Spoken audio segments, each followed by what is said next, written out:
Welcome to the Comedic Cartoonist Podcast with your host, Marcus Gregory. Welcome to the Comedic Cartoonist Podcast. I am your host, Marcus Gregory, and let me just go ahead and get things started off and let you know a little bit about the show, a little bit about myself, and how things are going to go. I'm hitting things. So anyway, this is my first show, first podcast here. So I'm a newbie. Go easy on me, all you critics out there of the world. What it is I usually do a few current events, talk about myself and my work, go over a few other topics that I like to talk about, and then go into one major topic, like, for instance, what I have tonight, my resume of failures.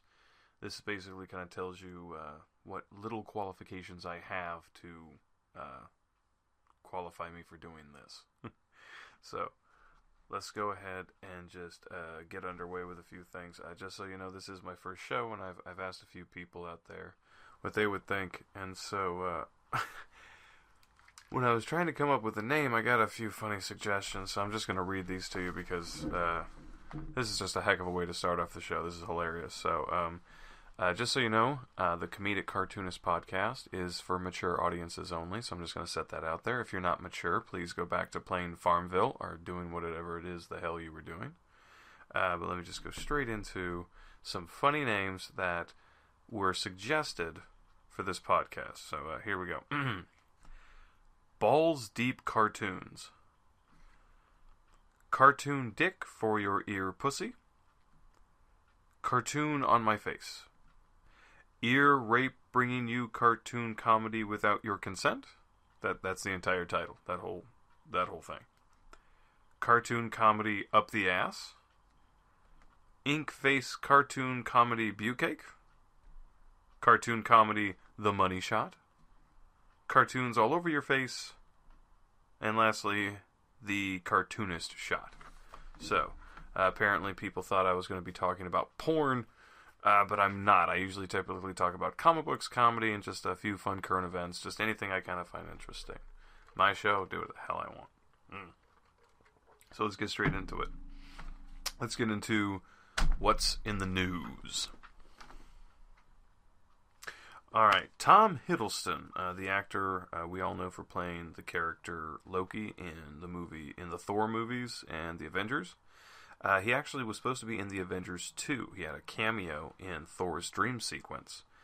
But it was cut because when they screened the movie to fans, people got confused and said that they didn't understand it. So they thought that, I guess, Loki was supposed to be somehow in control of Ultron or something. I don't know.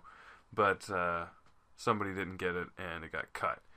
Now, I gotta say that I think this is totally stupid. This is why I somewhat believe that, these test screening audiences that they do on films are really killing cinema in a big way. Because I can't think of a single person who's really loving the Avengers movies or the Thor, just the Marvel movies, period. If you're loving the Marvel movies, I do not understand why you wouldn't want to see Loki. So, I think that probably what happened is that there was like one guy in there, and he had some fan theory he wanted to do, and he just kind of went crazy and confused everyone in the room. That's probably what happened. So, yeah. So, hopefully, we'll probably be able to see it in the Blu-ray. I haven't gotten my Blu-ray copy yet, so we'll find out. Next up is the Batman vs. Superman movie. Okay? Now, this movie has been picking up quite a bit of, I guess you could say, buzz for quite some time since its announcement. More footage is being leaked, and stuff's coming out every day. And this is the current update that I recently heard, was that Jesse Eisenberg is playing Lex Luthor in the Batman vs. Superman Dawn of Justice film. Now, so a lot of people were kind of, because Lex Luthor is usually older than Superman, or at least somewhere in the same age range. And But it turns out that the announcement was that he's playing Lex Luthor Jr. Yeah, he's gonna be a junior evil mastermind. It's gonna be so cute. It's gonna be like, like Dr. Evil.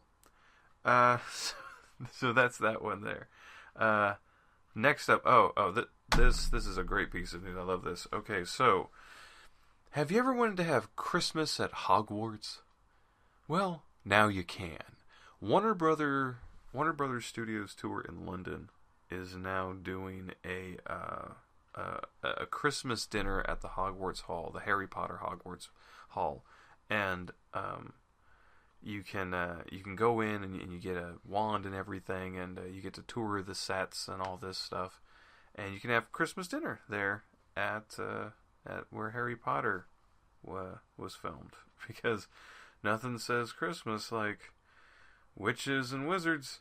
Okay, all right, so that is our current news today.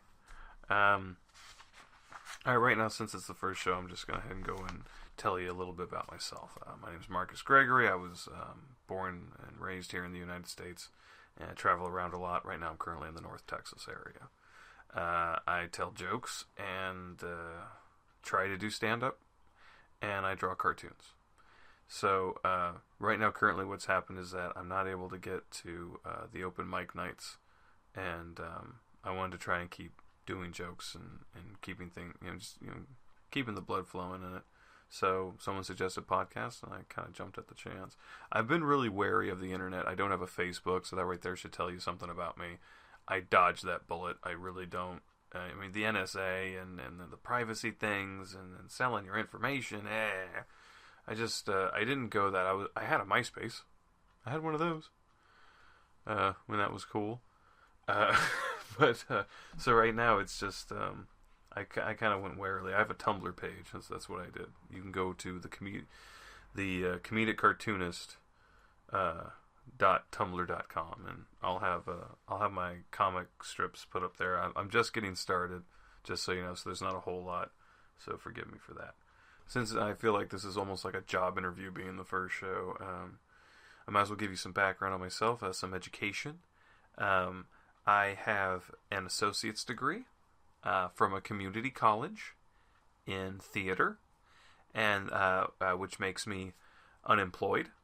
And it's been a real woohoo.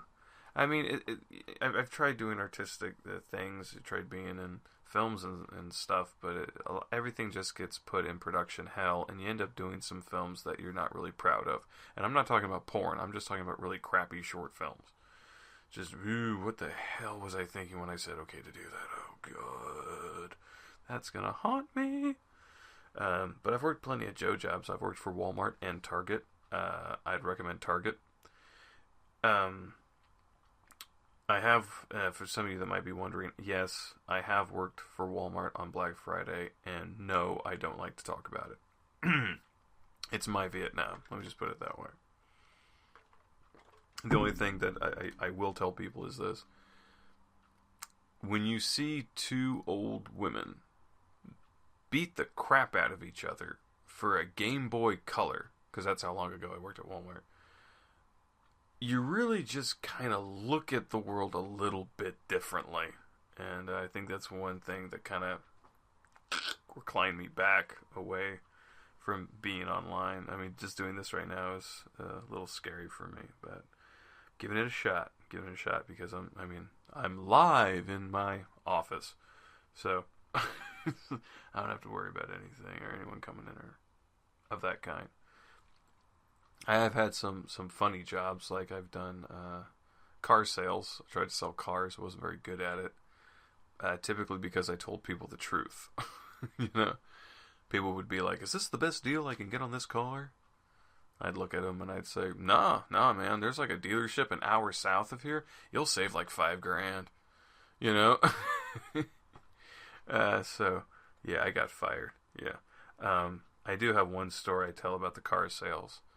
And this just goes, and just so you know, as I tell this story, throughout the entire time, I was trying to sell the car. Okay, so I'm trying to sell the car to this woman, okay? So we get into this car for a test drive. And as soon as we get into the car, we get hit with this smell. I mean, it's like there's a... it was like there was a homeless person that died in the back seat and had been sitting there for 3 months in the summer sun. And it just, oh God, it was terrible. And so I'm like, oh goodness, wonder what that was. And I'm like trying to like, cover it up. So I immediately turn on the car and I start the AC, and we get hit with an even worse smell. Like the corpse, you know, like the old homeless man that died in the back seat, his zombie corpse rose up and then just got up in front and farted in our faces with a blast of cool wind. And we're just, oh God, we're just gagging. And so she gets out of the car. She's practically vomiting. I get out. I'm trying to assist her. And then she without really saying much, she just walks off. She literally just leaves. I'm just like, can I help you, man? Do you need anything? No, I'm fine. Thank you. I'm just going to go. Bye, bye, bye, bye. She just took off. And so kind of left me. And I'm like, dude, you want a card? You want my business card? Yeah, no, she took off. And so I took the car to maintenance to figure out, you know, I'm like, hey, the car smells. I don't know what's wrong with it. So I leave. Just completely embarrassed and just like, crap, I lost another one. And as soon as I got back into the office, the bosses were like, what happened? Why'd you lose that customer? Blah, blah, blah. Why didn't you make the sale? And totally just, it was a horrible, horrible experience selling cars. It is God, is not a good, in my opinion, it's not a good business. I'm sure there's some out there that are really good, but the one I was in, just the pressure and the stress is just not worth it. I think most car salesmen I know pretty much have had an ulcer at some point. But anyway, so I took the smelly car into the shop, left it. Later that night, before I get off my shift, the maintenance guy, I meet him. I run into him in the parking lot, and he tells me, "Hey, you know that car you brought in? We found a dead bird in the AC vents. A dead bird. Somehow a bird got into the AC, where it crawled in or hit the car. I don't know. It hit, oh my God. It had gotten in there and it died, and its corpse had been decomposing inside of that car in the summer sun for 3 months. Because when we get the cars and we drive them off and put them on the lot, they pretty much sit there. We don't really move them. They're there unless we go for a test drive. That's it. Or, you know, we get new inventory in. But they pretty much just sit there. So that, oh God. So when I turned on the AC, I just hit us with the dead bird smell. I just pieces of dead bird, you know, I guess is what, oh God. And you know what the worst part is? You know what the funniest part is? I picked the car. Yeah. I picked the freaking car. Yeah. All these cars, there's like 24 cars on the lot, all similar. I'm the one who has to pick the car with the dead bird in it. Really, oh God. Terrible, terrible experience. Hilarious, but terrible. Let me see. I was a bartender. I broke my back lifting beer kegs. So, yeah, I didn't realize that beer kegs were just really heavy. A beer keg filled with beer, on average, is 160 pounds. I weighed about 170 when I was picking these things up. So, yeah, not good. But as far as being a bartender, I think the most I can tell you is Jameson. That's it. That's all you need to know. Now, that's the Joe Schmo side of me. That's the working class guy. I've worked a lot of other jobs, and I'll probably talk about them throughout the show, but yeah, right now in the realm of art, though, you think, okay, well, what about the comedic cartoonist? Okay, well, I've been making people laugh my whole life, and it's the one job I've always been told to do. And I've tried doing it, but it's just, you know, I'll get started and, you know, try to get things going, but then it'll stop. Like recently, I did a couple open mics, and I did a couple jokes, and they weren't working, and so I started doing my dirty stuff. And that got some laughs, but the the managers were so ticked and said I couldn't do it, or I couldn't come back. One was like, you know, don't do it, and the other one, she was a real prude. She was like, no, you're banned. You're banned. Oh God, like it's this great secret freaking club or whatever. But anyway, on the comedic side, I'm always doing my best to tell jokes and look on the bright side of life, because life's short, man. It's a ride. I really do agree with that. It is an absolute ride. So try to enjoy the ride while you can. But unlike a lot of, I think, other artists out there, I've written books no one reads. I've written scripts no one's produced. I've made films no one's bought or distributed. That's just how it goes. You get a few folks out there, but overall it can be a tough gang. I've made some stuff where it gets some notice, but it's usually because it's a parody of something. Trying to get something done on your own work can be a little bit tough. Right now my life is pretty much all about jokes and drawing comics. On the comic side, I did a strip called Organized Chaos, and I'm basically putting some of those strips, kind of redoing them a little bit, and just putting them out on the Tumblr. I've got them all on old paper and things like that. So you'll be seeing those.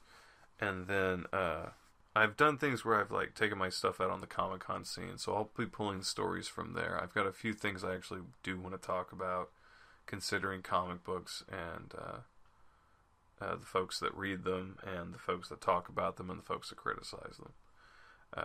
I'll get more into that as we go along. I try not to criticize things, because I used to criticize things, and I was able to get some websites going and get some attention. It was through the MySpace. It wasn't really a website, but you know what I mean.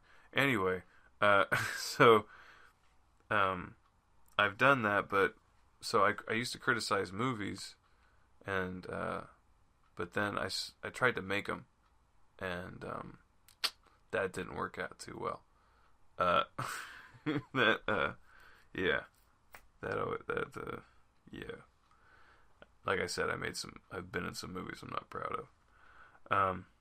But right now I'm just trying to do my own artwork, and I'll be putting up things throughout.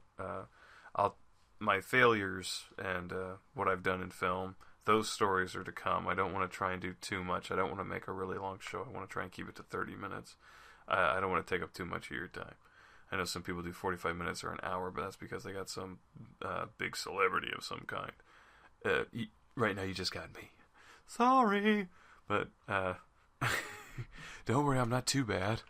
Try me with a little ketchup, I'm delicious. Now you might be thinking why I don't try some other form. I've always wanted to be on the radio. I mean, you probably just hear from my voice. People have been telling me, hey man, you should definitely give it a shot. Now I have tried to get on the radio twice, and both times I have failed. The first time, I was really young. I just went in there kind of arrogantly. I thought that if I flirted with the lady at the front desk, that would I would be able to get in that way. But she was 43 and had 2 kids, so it was it wasn't really gonna work, and I was 15. I'm walking in there hey, how's it going, beautiful? You want to go for a ride? Do you have a big trunk? Because I rode my bicycle. I don't have my license yet. So it failed miserably. The second time, I actually got into an interview, but it was a group interview, and it was for a hip-hop station. And it was me, an African-American guy, and a white chick. Guess who got the job? But the guys that interviewed, they kind of knew. I mean, I was talking and cracking jokes and doing stuff and I basically was saying that I wanted to be on the air, and they knew. And I was interviewing for a promotions job, and that was just driving the van around and setting stuff up and giving out t-shirts at gas stations and Walmarts and crap. Didn't get that one, didn't get that job, it just didn't happen. So I looked more into podcasts as they started coming up. I started looking into podcasts because Mark Maron, the comedian, I wanted to do a news show called WTF. And I thought, wait a minute, I'm pretty sure someone's already thought of this. And so I went and I Googled it, and sure enough, there was Mark Maron. And at the time, it wasn't the podcast, though. It was, he was just doing it on stage live, with a couple folks. But then, the podcast came in, and it just was all huge, and so I went in, I looked in at that a little closer, and started listening to the show. And honestly, I mean, I know people say that they listen to the show for the celebrity interviews, but I don't. I just listen to Mark, and then I'll listen to the interview if it's someone I care to hear about. But if it's not, then I just like to listen to Mark and see what he's doing. Sometimes it's hilarious, sometimes it's not. But it's real, and that's what I love about podcasts. It's real radio. It's people just being completely out. Like me, I don't even want to edit the show. I want to do the whole thing and put it out, but I'm going to have some coughs and some burps and some farts in there that I'm sure you don't want to hear, and a few flubs and mess ups, so I'm going to do my best to try to take those out and add in some funny things. Plus, I got a face for radio. Thank you so much. Thank you. But this to me is a fun way there to do it. Now you might be wondering kind of why I kind of waited on the stand-up comedy thing, because I had a couple chances when I was younger and I turned them down, probably out of fear, but I honestly felt it was because I knew that once I did it, I just wanted to do it all the time, and I'm trying to do it now, but I'm falling into this schedule conflict and being banned from certain clubs, so I'm thinking this is probably one of the better ways to where I can mix that whole dream of being on radio and still kind of being funny for an audience, even if I'm talking to no one but myself. But, hey, I'd probably be talking to myself anyway. So I basically been kind of sitting on doing anything comedic or just... Because, when you get out on a stage, man, you're on your own. I've been on stage and I've done, improv stuff, but there's always other people. So you have someone to fall back on and bounce ideas off of. When you're by yourself, it's so much more crucial. And this is a comfortable way of being solo out on stage. But now, one thing that really that happened recently that I was I finally told myself, okay, you need to step out, you need to just get online and put yourself out there and just see what happens, man, because shit. In 2014, Robin Williams died. Those of you who don't know Robin Williams, he's a comedic actor and stand-up comedian. He's done a lot of work. Been a huge inspiration, I think, to just every comedian for probably the past 20 or 30 years. He's had an influence on in some way, and he committed suicide. And it just kind of hit me because Robin Williams, to me, was one of those guys that was gonna be cracking jokes till he, was, laid up in a hospital bed, shitting in a bedpan. I really thought he was going to be there for the long run, but these reports came out that he found out he had Parkinson's, and he decided to get off the ride, man. I understand, I get it. So, that's why. Sorry to end it on kind of a down note, but yeah. That's why I'm here, and that's why I'm going through, and we'll see what goes on. But every Friday, I'll have a new comic strip for you, and every Friday I'll have a new joke for you, and I'll definitely have some updates and some shtick for you. So if you feel like coming on back, please do. I'll be posting these up on SoundCloud and through the Tumblr page, and so if you or anyone you know, just go ahead and put it up on out there. There is one thing, I guess I could put this on somewhat of a positive note, since I'm talking about being on the internet and not being on Facebook. I'm not on Facebook, I'm on Tumblr, I'll just stick with Tumblr. But Facebook, to me, has gotten weirder and weirder.